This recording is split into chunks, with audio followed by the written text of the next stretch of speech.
साहिल, मैं आपसे पहले पूछना चाहता हूं कि आपका असली नाम क्या है और आप अपने आप को ये एक्स मुस्लिम साहिल क्यों बोलते हैं? कब से आप इस्लाम को प्रैक्टिस कर रहे थे और कब आपने इस्लाम छोड़ा? जी बहुत शुक्रिया सबसे पहले प्लेटफॉर्म देने का प्रदीप जी।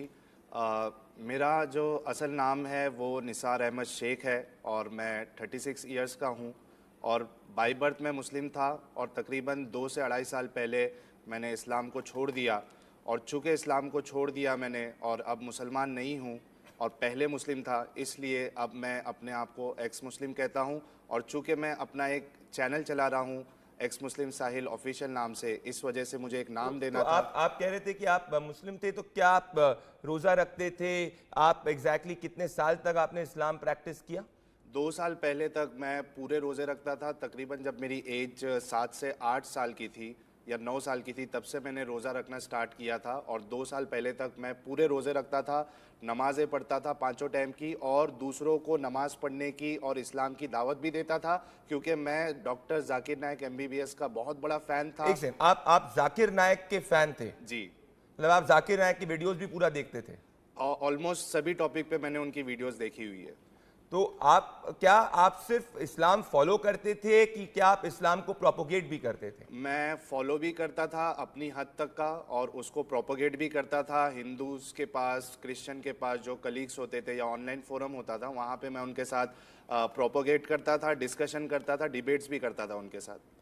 अच्छा, तो ये आप क्या जाकिर नायक की वीडियोस आप पूरे वीडियोस देखते थे, उसके बाद वो जो बताते थे उसको भी आप आगे फॉलो करते थे और तमाम अपने दोस्तों को भी इसके बारे में बताते थे? जी बिल्कुल, मैं सारी वीडियोस देखता था और डॉक्टर जाकिर नायक MBBS जो भी दलीलें रखते थे, जो आयतें कोट करते थे और जो उनके इदारे से उनकी वेबसाइट पे जो एक दावत करने का एक मैनुअल था PDF का, वो सब मैंने देखा था। उसमें क्या आयतें कोट करना है, कौन सी हिंदुइज़्म की किताबों से, वेदा से, उपनिषद से क्या कोट करना है, बाइबल से क्या कोट करना है, ये सब चीज़ मैं कई सारी चीज़ सीख के रखा था और उसी बेसिस पे मैं फिर प्रोपोगेट भी करता था इस्लाम। आज मैं इस बारे में बहुत विचित्र हूं कि एक समय में आप जो इस्लाम को प्रोपोगेट करते थे, समीर जो तबलीगी के अंदर थे, आज आप इस्लाम को छोड़ रहे हैं और आप कह रहे हैं कि कुछ चीज़ों के कारण। तो मैं व्यूअर्स से आपसे जानना चाहता हूं कि ऐसी क्या चीज़ें हो गई जिसके कारण आपको छोड़ना पड़ा? जी, जैसे कि देखिए, आप स्क्रिप्चर में लिखा है सूरह बय्यिना, सूरह नंबर 98, उसकी अगर आयत नंबर 6 आप पढ़े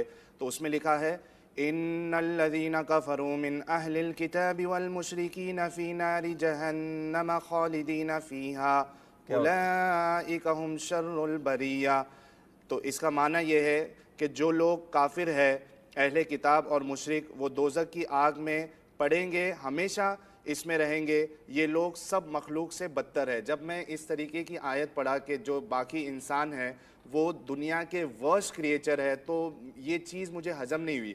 इसके अलावा ये साहिल, ये आपका इंटरप्रिटेशन है कि आप एग्जैक्टली कोट कर रहे हैं स्क्रिप्चर से? एग्जैक्टली जो स्क्रिप्चर में लिखा है, मैंने रेफरेंस भी दे दिया है और उसका तो अगर कोई भी मौलाना या कोई भी इस्लाम का स्कॉलर आपको चैलेंज करेगा तो आप इसमें पूरा आप सहमत हैं कि फैक्ट्स के आधार पे जो आप कह रहे हैं आपका इंटरप्रिटेशन नहीं है, सिलेक्टिव इंटरप्रिटेशन? सर जी, लिखा हुआ है, जो लिखा है वही पढ़ा है मैंने, तो कोई मेरा इंटरप्रिटेशन नहीं है, जैसा था वैसा ही है। इसके अलावा आपको बता दूं कि इस किताब में ये भी लिखा है, सूरह तौबा की सूरह नंबर 9, इसकी आयत नंबर अगर आप 28 पढ़े तो इसमें लिखा है कि मुशरिक जो है, जो पॉलीथिस्ट है, आइडोलेटर्स है, ये अनक्लीन है।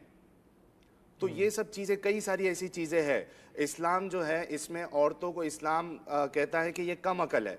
नहीं, तो ये अगेन मैं आपसे वापस से पूछ रहा हूं समीर, आपके पास मुझे कुछ भी नहीं पता, इसीलिए मैं आपसे बार बार जानना चाह रहा हूं। मेरे साथ शो के अंदर कई इस्लामिक स्कॉलर्स भी जुड़ेंगे जो आपसे काफी तीखे सवाल पूछेंगे कि ये आपकी इंटरप्रिटेशन है स्क्रिप्चर्स की कि आपने ये फैक्चुअली स्क्रिप्चर्स को जो आप कोट रहे हैं, आप वर्बैटिम कोट कर रहे हैं, आप मतलब एज इट इज कोट कर रहे हैं साहिब?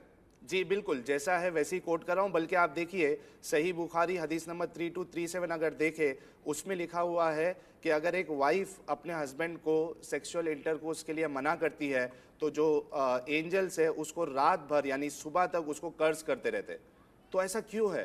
क्या एक वाइफ अपने हस्बैंड को अगर उसका मूड नहीं है, कुछ कारण की वजह से मना कर दे, तो एंजल्स क्यों उसको कर्ज कर रहे हैं? तो ये सब आपने एग्जैक्टली पढ़ा? अभी इस्लामिक मैंने हवाला दे दिया है सर जी। तो आप और नहीं, ये आपने मौलानाओं से, आपने अलग अलग इस्लामिक स्कॉलर से सवाल नहीं पूछा कि जब इस तरीके की चीजें जैसे आप कोट कर रहे हैं वो लिखी हैं तो इसके बारे में उनका क्या कहना है? देखिए जवाब तो मिलता है लेकिन जलेबी मिलती है, एक जो तसल्ली बख्श जवाब नहीं मिलता। ऐसा जवाब मिलता है जो आपके दिल को सेटिस्फाई नहीं करेगा, वो एक अंदर सुकून नहीं देगा।